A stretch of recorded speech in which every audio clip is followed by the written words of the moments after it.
படத்தோட ஹீரோ திருட்டு தொழில்ல சகலகலா வல்லவன். எந்த அளவுக்குன்னா, ஒருத்தர்கிட்ட பொருள திருடணும்னு முடிவு பண்ணிட்டா, அவனுக்கே தெரியாம அவன்கிட்ட இருந்து பொருள் ஆட்டைய போறதுல நம்ம தலைவன் வேற ரகம். படத்தோட ஹீரோயினி வந்து சின்ன சின்ன திருட்டு தொழில் பண்றவங்க. அவங்க எப்படி ஹீரோ கூட சேர்ந்து திருட்டு தொழில கத்துக்கிட்டாங்கன்றதும், இந்த திருட்டு தொழில்ல என்னென்ன பிரச்சனை இருந்தது அப்படின்றத பத்தியும் பார்க்க போற படம் தான் இது. வாங்க இப்ப படத்துக்குள்ள போலாம். ஹீரோ தனியா ஹோட்டல்ல உட்கார்ந்து இருக்காரு. இதே ஹோட்டல்ல தான் ஹீரோயினியும் இருக்காங்க. இப்போ நம்ம ஹீரோயினி தனியா வந்திருக்காங்கன்னு தெரிஞ்சு ஒருத்தன் கரெக்ட் பண்ண வரான். ஆனா ஹீரோயினிக்கு இது பிடிக்கல. உடனே தனியா உட்கார்ந்து இருந்த ஹீரோவோட டேபிள்ல போய் உட்கார்றாங்க. இப்போ ஹீரோ கிட்ட அவன் என்ன ரொம்ப தொல்லை பண்றான். அதனால நான் உங்க டேபிள்ல உட்கார்ந்து கொஞ்ச நேரம் உங்கள என் லவ்வர்ன்னு சொல்றேன். அப்போதான் அவன் என்னை விட்டுட்டு போவான்னு சொல்ல, ஹீரோவும் அதுக்கு என்னம்மா வாங்க உட்காருங்க அப்படின்ட்டு கூப்பிட்டு உட்கார வைக்கிறாரு. இப்போ 2 பேருமே நல்லா பேச ஆரம்பிக்கிறாங்க. எது வரைக்கும்னா ஒண்ணா ரூமுக்கு போற அளவுக்கு. இங்க 2 பேருமே ஒண்ணா இருக்கும்போது, சிவன் பூஜையில கரடி வர மாதிரி ஒருத்தன் கதவ தொறந்து கன்னோட வரான். வந்தவன் கன்ன ஹீரோட தலையில வச்சு, "என்னுடைய பொண்டாட்டிய கரெக்ட் பண்றியா? இப்போ நீ சாகப் போறடா" அப்படின்னு சொல்ல, ஹீரோ அவன பார்த்து கொஞ்சம் கூட பயப்படவே இல்ல. ஏன்னா இவங்க 2 பேருமே கூட்டு களவாணிங்கன்னு ஹீரோக்கு முன்னாடியே தெரிஞ்சிருக்கு. ஆமாங்க, நம்ம ஹீரோ தான் திருட்டு தொழில்ல காட்ஃபாதர் ஆச்சே. ஆனா இங்க இருக்கிற 2 பேருமே கத்துக்குட்டிங்க அப்படின்னு சொல்றாரு. ஏன்னா 2 பேருக்குமே ஒழுங்கா திருட கூட தெரியல. இத கேட்ட 2 பேருமே முழிக்க, இப்ப ஹீரோ சொல்றாரு, ஹீரோயின் ஆரம்பத்துல ஹீரோவோட டேபிள்ல வந்து உட்கார்ந்த உடனே ஹீரோவோட பர்ஸ ஆட்டைய போட்டுட்டு இருக்காங்க. ஆனா ஹீரோ அத அப்பவே கண்டுபிடிச்சிட்டு இருக்காரு. என்னதான் ஹீரோயினி மாட்டிட்டு இருந்தாலும் அவளுடைய முயற்சியும் வேலையில அவ காட்டின ஈடுபாடும் ஹீரோக்கு பிடிச்சு போக, அதனாலதான் மேல ரூம் வரைக்கும் வந்திருக்காரு. இவங்க என்னதான் பண்றாங்க பாக்கலாமே அப்படின்ட்டு ஆர்வமாவும் இருக்காரு. இப்போ ஹீரோயினியோட முயற்சிகள் பிடிச்சதால அடுத்த சீன்ல ஹீரோயினிய தனியா ஒரு ஹோட்டலுக்கு கூட்டிட்டு போய் அவரோட தொழில் பத்தியும் குடும்பத்துல உள்ளவங்கள பத்தியும் ஹீரோயினி கிட்ட ஹீரோ சொல்றாரு. அதாவது என்னன்னா, ஹீரோவோட அப்பாவும் தாத்தாவும் 2 பேருமே திருட்டு பசங்க தான். ஏன் ஹீரோவோட குடும்பத்துல இருக்கிறவங்க எல்லாருமே திருட்டு பசங்க தான். ஒரு வாட்டி ஹீரோவோட அப்பாவும் தாத்தாவும் ஊர் மக்களை ஏமாத்தி இவங்களுக்குள்ளேயே கேம் விளையாடி சிக்னல் கொடுத்து எல்லா பணத்தையும் ஜெயிச்சிட்டு இருக்காங்க. ஒரு கட்டத்துல ஊர் மக்கள் இவங்க ஃப்ராட் வேலை தான் பண்றாங்க அப்படின்றத கண்டுபிடிக்க ஹீரோவோட அப்பா என்ன பண்ணிருக்காரு, நாங்க ஏதோ ஃப்ராட் வேலை பண்ணல அப்படின்றத நிரூபிக்கிறதுக்கோசம் ஹீரோவோட தாத்தாவையே சுட்டு கொன்னுட்டு இருக்காரு. இதனால மக்களோட சந்தேகம் தீர்ந்தது. என்னமா புரியுதா? நம்ம மாட்டிக்கிற நிலைமை வந்தா கூட பழகுறவங்கன்னு கூட பார்க்க கூடாது. நம்ம தப்பிக்கணும். அது மட்டும் தான் நம்மளுக்கு முக்கியம். எனவே திருட்டு தொழில் என்பது ரொம்ப ஆபத்தான தொழில்னு புரியுதா அப்படின்ட்டு ஹீரோ ஒரு ஸ்பீச்ச போட, ஹீரோயினுக்கு ஹீரோவை பிடிச்சு போயிடுது. அது மட்டும் இல்லாம இந்த திருட்டு தொழில்ல ஹீரோ கூட சேர்ந்து செய்யணும் அப்படின்ற ஆசையும் ரொம்ப அதிகரிக்குது. ஏன்னா ஹீரோயினி இது வரைக்கும் சின்ன சின்ன திருட்டுல தான் ஈடுபட்டு இருக்காங்க. அதாவது செயின், பர்ஸ், வாட்ச் அது மாதிரி சின்ன சின்ன பொருள்ல தான் திருடி இருக்காங்க. ஆனா நம்ம ஹீரோ வந்து இந்த தொழில்ல தான் PhD முடிச்சவராச்சே. இப்ப ஹீரோனி கிட்ட அவருக்கு தெரிஞ்ச திருட்டு தொழிலை பத்தி எக்ஸ்பிளைன் பண்றாரு. அதாவது நீ ரொம்ப ஃபோக்கஸா இருக்கணும். உன்னோட ஃபோக்கஸ் கூடவே நீ திருட போறியே அவனுடைய ஃபோக்கஸையும் நீ டைவர்ட் பண்ணணும். அப்பதான் நம்ம நினைச்ச வேலை நடக்கும் அப்படின்னு சொல்லி ஹீரோனியோட கவனத்தை டைவர்ட் பண்ணி அவளோட பொருளை எப்பயோ ஹீரோ ஆட்டைய போட்டுட்டு இருக்காரு. அத இப்போ ஹீரோனி கிட்ட காட்ட ஹீரோயின் ஷாக் ஆயிடுறாங்க. கொஞ்ச நாள் கழிச்சு ஹீரோயின் ஹீரோ கூட சேர்ந்து ஆகணும்ன்ற முடிவு எடுத்து வேறொரு இடத்துல ஹீரோவை மீட் பண்ணி அடம் பிடிக்கிறாங்க. ஆனா ஹீரோ சொல்றாரு, நீ திருட்டு தொழிலுக்கு லாக்கி இல்லைன்னு. உடனே அவ, எனக்கு ஒரு வாய்ப்பு கொடுத்துதான் பாருங்களேன். ஏன்னா நீங்க சொன்னீங்களே ஒரு குடும்ப கதை, அதுல இருந்தவங்க பேர் முதல் கொண்டு தெரிஞ்சுக்கிட்டு வந்திருக்கேன். உங்க டீம்ல சேரணும்னு கெஞ்ச ஹீரோ உடனே சரி உன்னை சேர்த்துக்கிறேமா, ஆனா நான் உனக்கு ஒரு டெஸ்ட் வைப்பேன். அந்த டெஸ்ட்ல நீ எப்படி பர்ஃபார்ம் பண்றன்னு பார்த்து தான் நான் உன்னை வேலையில சேர்த்துக்குவேன், ஓகேவா அப்படின்ட்டு சொல்லி அனுப்பிடுறாரு. அடுத்த நாள் ஹீரோ கேங்க் இருக்கிற இடத்துக்கு ஹீரோயினிய கூட்டிட்டு போறாரு. இப்போ ஹீரோவோட டீம்ல இருக்கிறவன் ஹீரோயின் பேரை சொல்லி வெல்கம் அவர் டீம்னு சொல்றான். உடனே ஹீரோயின், இவனுக்கு எப்படி நம்ம பேர் தெரியும்? அப்போ நான் ஹீரோவை தேடி வருவேன்னு அவனுக்கு முன்னாடியே தெரிஞ்சிருக்குன்னு ஹீரோயினுக்கு இப்ப புரியுது. இப்ப ஹீரோயினுக்கான டெஸ்ட் ஆரம்பிக்குது. ஹீரோவோட டீம் ஆளுங்க கூட. இவங்க டீம்ல 50க்கு மேல ஆளுங்க இருக்காங்க. இவங்களோட வேலை என்னன்னா, ஒரு டீமை வந்து கூட்டமா இருக்கிற இடத்துல யார்கிட்ட திருட போறோமோ அவனை டார்கெட் பண்ணி அவனுக்கிட்ட பேச்சை கொடுத்து டைவர்ட் பண்ண, இன்னொருத்தன் அவன் கிட்ட இருந்து பொருளை திருடின பொருளை வேறொருவன் கையில போய் சேருது. இப்போ என்ன புரியுது? பொருள் காணோம் அப்படின்ட்டு பொருளை இழந்தவனே கத்தி கூப்பாடு போட்டா கூட திருடனா கண்டுபிடிக்க முடியாது. ஏன்னா திருடுற பொருள் ஒருத்த கையில இருந்து இன்னொருத்த கையில இருந்து மாறி மாறி வேற ஒரு கையில போய் சேருது. இதுதான் இந்த டீமோட மாஸ்டர் பிளான். இப்போ ஹீரோயினோட பர்ஃபார்மன்ஸை பார்த்து ஹீரோவே அசந்து போறாரு. ஏன்னா ஹீரோயினி இந்த டெஸ்ட்ல பாஸ் மட்டும் ஆகல, பல பொருட்களை ஆட்டைய போட்டிருக்காங்க. இதனால ஹீரோயினிய டீம்ல சேர்த்துக்கிறாரு நம்ம ஹீரோ. இப்போ இங்க திருட்டெல்லாம் எப்படி நடக்குது? எங்கெங்க நடக்குது? என்னென்ன டைப்ல நடக்குது? அப்படின்ட்டு ஹீரோயினிக்கு ஃபுல்லா கிளாஸ் எடுக்குறாரு நம்ப ஹீரோ. மேலும் திருடுன பொருள உடனே வித்துறக்கூடாது. கொஞ்ச நாள் ஆற போட்டு, பொருள் பறி குடுத்தவனே அந்த பொருள் வேணாடா அப்படின்ற நிலைமைக்கு வர வரைக்கும் காத்திருந்து, அதுக்கப்புறமா தான் அந்த திருடுன பொருள விக்கணும். இப்ப திருடுன பொருள்ல ஹீரோயினிக்கு ஒரு நெக்லஸ் மேல கண்ணு படுது. இத பார்த்த ஹீரோ, "தப்புமா, பண்ற தப்புலயே பெரிய தப்பு இதுதான். ஏன்னா, நம்ம திருடுன பொருள நம்மளுடைய பர்சனல் யூஸ்க்காக எப்பவுமே பயன்படுத்தக்கூடாது. அப்படி பயன்படுத்தி மாட்டிக்கிட்டோம், தொக்கா தூக்கின்னு போயிட்டு கும்மி அடிச்சிடுவாங்க அப்படின்ட்டு விளக்கம் குடுக்குறாரு ஹீரோ. அடுத்த சீன்ல ஹீரோயின் கூட குண்டு பையன் ஒருத்தன் உட்கார்ந்து பேசிட்டு இருக்கான். நல்லா தான் பேசிட்டு இருக்கான். உடனே அவன் நெஞ்சு வலின்னு கீழ விழ ஹீரோயினையும் காப்பாத்துங்க, காப்பாத்துங்கன்னு கத்துறான். இப்பதான் நமக்கு புரிய வருது. கூட்டத்துல ஹீரோவோட ஆளும் இருக்காங்க. இந்த சந்தர்ப்பத்த பயன்படுத்தி அவங்களோட திருட்டுத்தனத்த காட்டுறாங்க. இப்ப மொத்தமா ஹீரோவோட டீம் திருடின பொருளோட மதிப்பு 2.5 மில்லியன். இப்ப ஹீரோ வந்து இந்த பொருள எல்லாம் உடனே விக்க முடியாது. அதனால கொஞ்சம் வெயிட் பண்ணி தான் இதெல்லாம் விக்கணும் அப்படின்னு சொல்லி எல்லாரையும் அனுப்பி வைக்கிறாரு. இப்ப ஹீரோவோட டீம்ல இருக்கிறவன் ஹீரோ கிட்ட வந்து, "தல, இது எல்லாத்தையும் வச்சு சூதாட்டத்துல இறங்கிடாதீங்க" அப்படின்னு சொல்லிட்டு கிளம்புறான். ஏன்னா இதுல எல்லாருடைய பங்கும் இருக்கு அப்படின்ட்டு ஹீரோவுக்கு ஞாபகப்படுத்திட்டு போறான். அடுத்த சீன்ல ஹீரோவும் ஹீரோயினும் ஃபுட்பால் மேட்ச் பார்க்க விஐபி சீட் புக் பண்ணி போறாங்க. விஷயம் என்னன்னா, இவங்க 2 பேருக்குமே இந்த விளையாட்ட பத்தி ஒண்ணுமே தெரியாது. இதனால இவங்களுக்குள்ளேயே சின்ன சின்ன பெட் கட்டி விளையாடுறாங்க. பெட் என்னன்னா, இங்க இருக்க ஒருத்தன் சிப்ஸ் பாக்கெட்ட தூக்கி போட அவன் அத மிஸ் பண்றான். இதனால ஹீரோ ஜெயிக்கிறாரு. அடுத்தது ஹீரோயினி ஜெயிக்க இப்படி மாத்தி மாத்தி அவங்களுக்குள்ளேயே விளையாடிட்டு இருக்காங்க. இப்போ இதெல்லாம் பார்த்த ஜப்பான்காரன் குறுக்க வரான். அவன் என்ன சொல்றான்னா, "நான் ஆரம்பத்துல இருந்தே உங்க விளையாட்ட பார்த்துட்டு இருக்கேன். கேம் ரொம்ப இன்ட்ரெஸ்ட்டா இருக்கு. ப்ளீஸ் என்னையும் உங்க விளையாட்டுல சேர்த்துக்கங்க" அப்படின்ட்டு ஹீரோ கிட்டயும் ஹீரோயினி கிட்டயும் இந்த ஜப்பான்காரன் கெஞ்சுறான். கேம் இப்போ ஸ்டார்ட் ஆகுது. இங்க ஒரு பொண்ணு நடந்து வரும்போது எத்தனை பேர் அவள பார்க்கறாங்கன்றது தான் கேம். இதுல ஹீரோயினி சொன்ன மாதிரியே நடக்க ஜப்பான்காரன் தோக்குறான். இப்பதான் கேம் சூடு பிடிக்க ஆரம்பிக்குது. அதாவது 1000ல இருந்து 2000த்துக்கும் 2000த்துல இருந்து 5000த்துக்கும் கேம் பெட்டிங் ஆகுது. இப்போ நடக்கிற எல்லா கேம்லயும் ஜப்பான்காரன் தான் ஜெயிக்கிறான். இப்போ கேம் வேற மாறி மாறி மைதானத்துல இருக்கிற ஃபுட்பால் மேட்ச் மேல போகுது. அதுலயும் ஜப்பான்காரன் தான் ஜெயிக்கிறான். இப்ப பந்தயம் சீட்டு கட்டு மேல போகுது. ஹீரோவும் ஜப்பான்காரனும் இருக்கிற பணத்தை எல்லாம் வச்சு விளையாட ஆரம்பிக்கிறாங்க. இங்கேயும் நம்ம ஹீரோட லக்கு வேலை செய்யல. சரின்னு ஹீரோ அங்கிருந்து கிளம்பும் போது ஜப்பான்காரன் ஹீரோவை கிண்டல் செய்ய கடுப்பான ஹீரோ, "வாடா டேய், மோதி பாத்துக்கலாம். இப்போ அமௌண்ட் வந்து நான் தோத்ததை விட டபுள் மடங்குன்னு" சொல்ல ஜப்பான்காரன், "ஓகே வா, இந்த வாட்டி நான் தான் ஜெயிக்க போறேன்" அப்படின்ட்டு கான்பிடண்டா சொல்றான். இப்ப போட்டியை பத்தி ஹீரோ சொல்றாரு ஜப்பான்காரன் கிட்ட, "அதாவது இங்க இருக்கிற பிளேயரோட ஜெர்சி நம்பரை நீ செலக்ட் பண்ணி வச்சுக்கோ. அத நான் கூட இல்ல, என் அசிஸ்டன்ட்டே சொல்லுவா" அப்படின்ட்டு ஹீரோயினை காட்ட ஜப்பான்காரன் "தோ சொல்றேன்னு" பைனாக்குலர் எடுத்துக்கிட்டு போயிடுறான். இப்போ ஜப்பான்காரன் சிரிக்கிறதுல இருந்தே நமக்கு தெரியுது இவன் ஏதோ ஒரு ஜெர்சி நம்பரை சூஸ் பண்ணிட்டான்னு.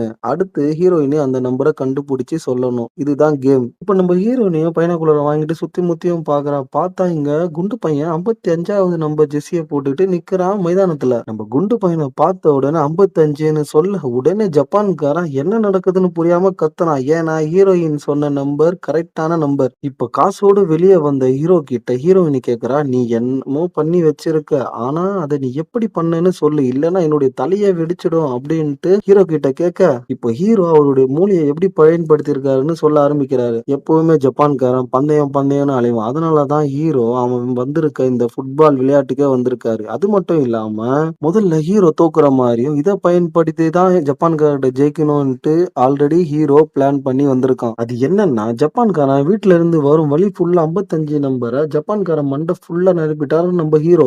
ஏன்னா ஏதாவது ஒரு நம்பரை சூஸ் பண்ணுன்னு ஹீரோ ஜப்பான்காரன் கிட்ட சொன்னா அவன் நம்ம ஹீரோ பிளான் பண்ணபடியே நம்பர் 55ன்னு தான் சொல்லுவான். ஏன்னா ஜப்பான்காரனை குண்டு பையன் முன்னாடியே கார்ல இடிச்சு அவனுடைய முகத்தை ஜப்பான்காரன் மனசுல பதிய வச்சுட்டான். அதனாலதான் அவன் நம்பர் 55ன்னு சொன்னான். அது மட்டும் இல்லாம இங்க ஜப்பான்காரன் மட்டும் இல்ல, வேற எவன் இருந்தாலும் நம்பர் 55ன்னு தான் தேர்ந்தெடுத்திருப்பான் அப்படின்ட்டு ஹீரோ ஹீரோனி கிட்ட சொல்ல திடீர்னு ஹீரோவோட ஃபேஸ் மாறுது. ஏன்னா இந்த உறவு மேலாம் எனக்கு நம்பிக்கை இல்லை அப்படின்ட்டு பேக்ல இருந்து 2 கட்டு பணத்தை எடுத்து ஹீரோனி கையில கொடுத்துட்டு ஏர்போர்ட்டுக்கு நான் கிளம்புறேன்ட்டு ஹீரோ வேற ஒரு கார்ல கிளம்பி போறாரு. இப்போ ஹீரோனி கார்ல அழுதுகிட்டே ஹீரோ இப்படி பேசிட்டானே அப்படின்னு நினைச்சிட்டே போறாங்க.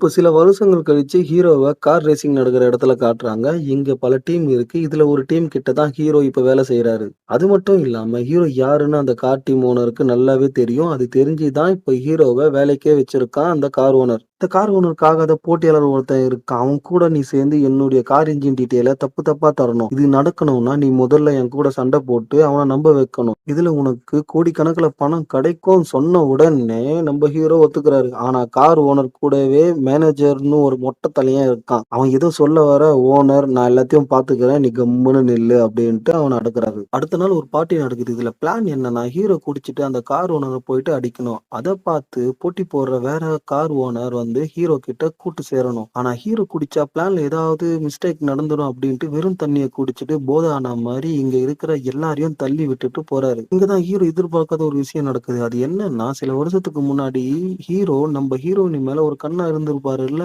அவங்க தான் இப்போ இந்த கார் ஓனர் கூட கொஞ்சம் நெருக்கமா இருக்காங்க. இத பார்த்த ஹீரோ ஹீரோயினிய தனியா கூட்டிட்டு வந்து விசாரிக்கிறாரு. நான் தான் இந்த பணக்காரனை கரெக்ட் பண்ணிட்டு லைஃப்ல செட்டில் ஆயிட்டேன். நீ பாட்டுக்கு உனக்கு என்ன தெரியும் அப்படின்னும் இதுக்கு முன்னாடி நம்ம என்ன தொழில் பண்ணோம் அப்படின்னு இந்த கார் ஓனர் கிட்ட சொல்லிட்டு இருக்காத புரியுதா? நீ யாரோ நான் யாரோ அப்படின்னு ஹீரோ கிட்ட சொல்லிட்டு கிளம்புறாங்க ஹீரோயின். இப்படி ஹீரோயின் சொன்னதுனால காண்டான ஹீரோ என்ன பண்றாரு? சரக்கு அடிக்க ஆரம்பிக்கிறாரு. ஒரு ஃபுல் பாட்டில் அப்படியே குடிச்சிட்டு செம்ம போதையில போய் அந்த கார் ஓனரை போட்டு செம்ம தாக்குறாரு. இவங்க பிளான் படி அந்த போட்டி கார் ஓனர் இதை பார்த்துட்டு உடனே அவன் என்ன பண்றான்? ஹீரோவை கூட்டிட்டு வா அப்படின்ட்டு பாடி கார்டை அனுப்பி வைக்கிறான். ஆனா ஹீரோ இங்க செம்ம போதையில படுத்துட்டு இருக்காரு. அதனால அவன் ஒரு விசிட்டிங் கார்டை ஹீரோ மேல தூக்கி போட்டுட்டு நாளைக்கு மீட்டிங்க்கு வந்துரு அப்படின்ட்டு கிளம்புறான். அடுத்த நாள் ஹீரோ அவங்க பிளான் படியே எதிர்க்கட்சி கார் ஓனர் கிட்ட போய் பேசுறான். இப்போ ஆப்போசிட் கார் ஓனர் என்ன சொல்றான்னா, உனக்கும் பிரச்சனை ஆயிடுச்சு. அதனால நீ என்ன பண்ற? அவனோட கார் இன்ஜின் டீடைல் ஃபுல்லா எனக்கு தர. அதுக்கு பதில் நீ என்ன கேட்டாலும் நான் உனக்கு தரேன் அப்படின்னு சொல்ல ஹீரோவும் எனக்கு இவ்வளவு பணம் வேணும் அப்படின்ட்டு சொல்றாரு. அவனும் ஓகே சொல்றான். அதுக்கு முன்னாடி உன்னால இதை பண்ண முடியுமா அப்படின்னு ஹீரோக்கு டெஸ்ட் வைக்கிறான். அதாவது அந்த கார் இன்ஜின் பத்திய பேசிக் டீடைல மட்டும் நீ ஃபர்ஸ்ட் கொண்டு வா. அதுக்கப்புறம் நம்ம டீலிங்கை பத்தி பேசுவோம் அப்படின்ட்டு ஆப்போசிட் கார் ஓனர் சொல்லி சொன்ன உடனே ஹீரோவும் ஓகேன்னு சொல்லிட்டு கார் இன்ஜினோட பேசிக்க அந்த ஓனருக்கு போட்டியா இருக்கிற கார் ஓனர் கிட்ட கொடுக்குற. அவனும் அதை பார்த்துட்டு ஓகேன்னு அடுத்த கட்ட நடவடிக்கைக்கு போறாங்க. இந்த சீன்ல நம்ம ஹீரோயினி தனியா நடந்துட்டு வராங்க. அப்போ ஒரு வயசான பாட்டி பஸ் ஏறுற அவசரத்துல பேக்க மறந்துட்டு போயிடுறாங்க. அந்த பேக்கை எடுத்த ஹீரோயினி பாட்டி கிட்ட கொடுக்க அது உள்ள இருக்கிற ஐடி கார்டை வச்சு அவங்க அட்ரஸ கண்டுபிடிச்சு வீட்டுக்கு போறாங்க. பேக்க போய் கொடுக்க பார்க்கும்போது ஹீரோயினி எதிர்பார்க்காத விஷயம் ஒண்ணு நடக்குது. அது என்னன்னா, இந்த வீட்ல நம்ம ஹீரோ தான் உட்கார்ந்துட்டு இருக்காரு. எல்லாமே ஹீரோட பிளான் தான். ஹீரோயின் இந்த இடத்துக்கு வர வைக்கிறதுக்கோசம் அந்த பாட்டி மூலியமா காய நகர்த்திக்கிறாரு. ஹீரோ ஹீரோயின் கிட்ட நம்ம திரும்பவும் ஒண்ணா வாழ்றதுக்கு எனக்கு ஒரு சான்ஸ் கொடு. நான் கண்டிப்பா போன வாட்டி பண்ண தப்ப இந்த வாட்டி பண்ண மாட்டேன் அப்படின்ட்டு ஹீரோயினி கிட்ட ஹீரோ கேட்க, ஹீரோயினி ஆள விட்றா சாமி. நீயும் உன் கொள்கையும் உன்ன நம்பி எல்லாம் ஒரு காரியத்துல இறங்க முடியாது சொல்லிட்டு கிளம்புறாங்க. வேற வழி இல்லாம ஹீரோயினி எப்படியாவது கரெக்ட் பண்ணியே ஆகணும் அப்படின்றதுக்கோசம் ஹீரோ நம்ம குண்டு பையன களத்துல இறக்குறாரு. ஹீரோயினி குண்டு பையன பார்த்த சந்தோஷத்துல அவன கூப்பிட்டு உட்கார வச்சு பேச ஆரம்பிக்கிறாங்க. குண்டு பையன் சில பல விஷயங்கள ஹீரோயினியோட பேசிட்டு, அதுக்கப்புறமா நம்ம ஹீரோவோட கதைய கொண்டு வரான். அதாவது என்னன்னா, ஹீரோவ எனக்கு பல வருஷத்துக்கு முன்னாடியே தெரியும். ஹீரோ இது மாரி எப்பவுமே இருந்ததில்ல. அது மட்டும் இல்லாம ஹீரோ இப்ப எந்த தப்பும் பண்றது இல்ல. உனக்கு நல்லா புரியிற மாரி சொல்லணும்னா, நீ ஸ்டார்ட்டிங்ல ஆசைப்பட்டியே ஒரு நெக்லஸ். அத ஹீரோ இதுவரைக்கும் விக்காம எடுத்து வச்சிருக்கான். நான் அந்த அளவுக்கு லவ் பண்றான். அத நீ தான் புரிஞ்சுக்கணும் அப்டின்ட்டு நம்ம ஹீரோயினி கிட்ட சொல்ல, இத கேட்ட ஹீரோயின் மனசு உருக ஆரம்பிக்கிறாங்க. அந்த நெக்லஸ கழுத்துல போட்டுட்டு நம்ம ஹீரோவ பாக்க போறாங்க ஹீரோயினி. ஹீரோ குண்டு பையன் நம்ப ஹீரோயினி கிட்ட என்னென்ன சொன்னாரோ, அது எல்லாத்தையும் ஹீரோயினி கிட்ட திரும்பவும் சொல்லி ஞாபகப்படுத்துறாரு.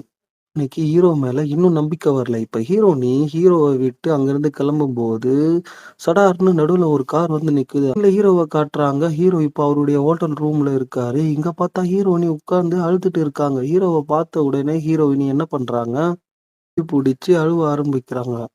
அடுத்த நாள் காலையில அந்த கார் ஓனரோட மேனேஜர் அந்த மொட்டை தனியா ஹீரோக்கு கால் பண்றான். ஹீரோவும் அந்த ஃபோன எடுத்து ஹலோன்னு சொல்லும்போது, "டேய் ரூமுக்கு வெளிய தான்டா வெயிட் பண்ணிட்டு இருக்கேன். கதவ தொற" அப்படின்னு சொன்ன உடனே ஹீரோ என்ன பண்றதுன்னு புரியாம ஹீரோயினிய அந்த மொட்டை தலையன் கண்ணுல படாத அளவுக்கு ஒளிய வைக்க பார்க்குறாரு. அது மட்டும் இல்ல ஹீரோயினி கிட்ட "அவன் கண்ணுல மட்டும் பட்டுடாத" அப்படின்னு சொல்லிட்டு கதவ தொறக்குறாரு. கதவ தொறந்த உடனே அந்த மொட்டை தலையன் தனியா வெளிய இருக்கான். மொட்டை தலையன் ஹீரோவ கூட கேட்காம ரூமுக்குள்ள வரான். ஏன்னா ஹீரோ இந்த டைம்ல அந்த போட்டியாளரான கார் ஓனர பார்க்க போயிருக்கணும். இவன் போகாம இன்னும் ரூம்குள்ளே இருக்கானே அப்படின்றதுனால, இந்த மொட்டை தலையன் சந்தேகத்தோட ரூம்குள்ள செக் பண்ணி பார்க்குறான். இந்த பக்கம் நம்ம ஹீரோயின் என்ன பண்றதுன்னு தெரியாம அங்கேயும் இங்கேயும் ஓடி ஓடி ஒளிஞ்சுட்டு இருக்காங்க. வேற வழி இல்லாம மொட்டை மாடிக்கு போயிட்டு, ஒரு வழியா வேற ரூமுக்குள்ள போயிடுறாங்க.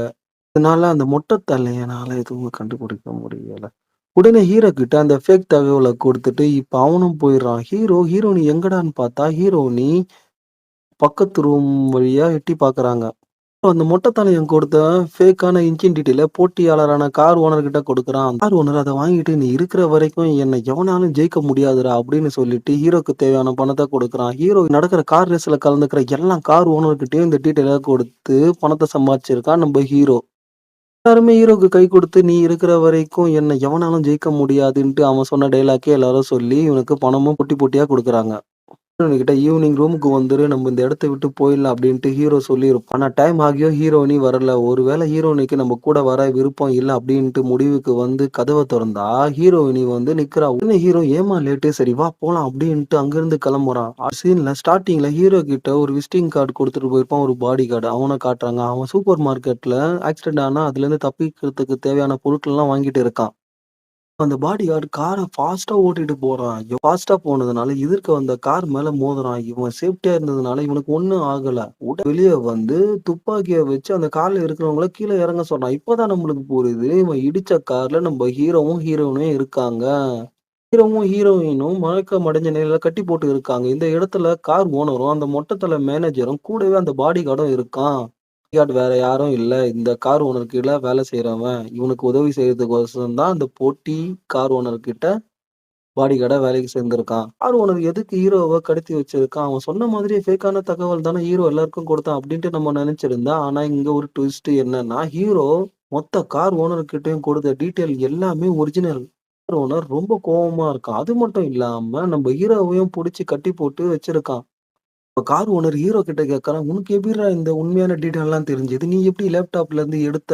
அப்டின்ட்டு ஹீரோவ பார்த்து கேட்கும்போது ஹீரோ என்ன சொல்றான், "என்கிட்ட ஒரு ஹேக்கர் இருக்கான். அவன வச்சு தான் லேப்டாப்ல இருக்க டீட்டெயில் எல்லாம் எடுத்தான்" அப்படின்னு சொன்ன உடனே அதுக்கு வாய்ப்பே இல்ல. என்னுடைய லேப்டாப்ல இருக்கிற பாஸ்வேர்ட் 10 நிமிஷத்துக்கு ஒரு வாட்டி மாறிக்கிட்டே இருக்கும். அது என்ன தவிர வேற யாராலும் கரெக்ட்டா போட முடியாது. அப்படி சொல்லிக்கிட்டு ஹீரோயினி கிட்ட போய், "உண்மைய சொல்றியா? இல்ல இவள கொல்லவா?" அப்படின்னு கேட்ட உடனே அதுக்கு ஹீரோ சொல்றாரு, "நீங்களும் இவங்களும் ஒண்ணா இருக்கிறத பார்த்தேன். அதனால பிரிஞ்சு போன நாங்க ஒண்ணு சேர்றதுக்கோசம் அந்த குண்டு பையன் மூலியமா தூது விட்டு நாங்க 2 பேரும் ஒண்ணா சேர்ந்தோம். அப்போதான் நான் ஹீரோயினிக்கு ஒரு நெக்லஸ பரிசா குடுத்தேன். அந்த நெக்லஸ் சாதாரண நெக்லஸ் இல்ல. அதுல ஒரு கேமராவ செட் பண்ணி தான் கொடுத்தேன். நீங்களும் இவளும் ரூம்ல இருக்கும்போது, உங்களுக்கே தெரியாம அந்த பாஸ்வேர்ட நான் டைப் பண்ணேன். எப்படின்னா, அதுலருந்து வர ஒரு வகையான சவுண்ட வச்சு." இந்த கார் ஓனருக்கு ரொம்ப கோவம் வருது. "ஏன் நான் ஹீரோ நீ இது வரைக்கும் அவனுடைய ரூமுக்கு வந்ததே இல்ல. அதுக்கப்புறமா எப்பிட்றா நீ அந்த பாஸ்வேர்ட கரெக்ட்டா எடுத்திருப்ப?" கார் ஓனர் சொல்ல ஹீரோ ஹீரோயின பார்த்து, "அப்படியா?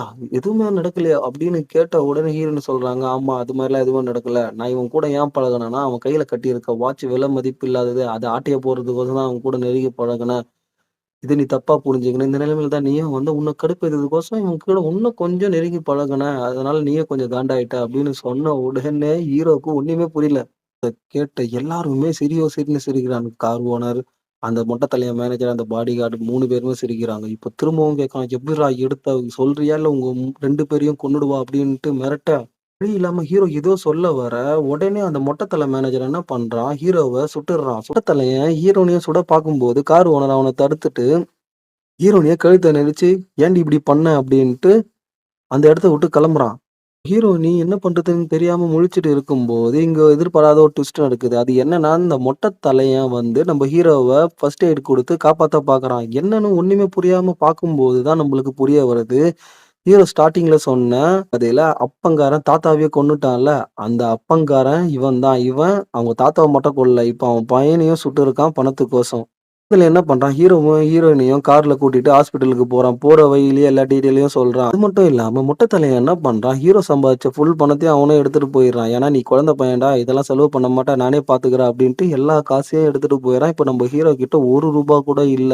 ஹீரோ என்ன பண்றதுன்னு அப்படி முழிக்கும் பொழுது, இப்பதான் நம்ம ஹீரோயினி சொல்றாங்க, "நான் அவன் கையில இருந்த அந்த வாட்சையே எப்பயோ ஆட்டயே போட்டுட்டேன். நம்ம இத வச்சு பார்த்துக்கலாம்" அப்படின்ட்டு 2 பேரும் ஹாஸ்பிட்டலுக்குள்ள போறாங்க. பார்த்தீங்களா, கடைசி நேரத்துல கூட திருட்டு வேலையே பண்ணியிருக்காங்க.